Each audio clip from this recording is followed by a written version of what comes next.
Lang budget ko ngayon.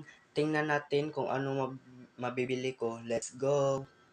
So, ayan, nandito naman ako sa labas na kasi pupunta ako sa restaurant. So, nandito naman ako kasi bibili ako ng pancit canton, nilagang log, cook at shumay. So, ayan, kumuha na si tatay ng pancit canton para ibigay sa akin. Malamang naman niya ibigay sa ibang tao. Malamang sa akin kasi akin naman ang bibili.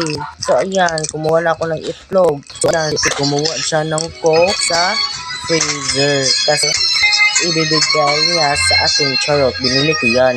Binili ko yan. At may natira pa, binili ko ng shumay. Sa 50 challenge. At huwag nyo naman ako makalimutan mag-subscribe.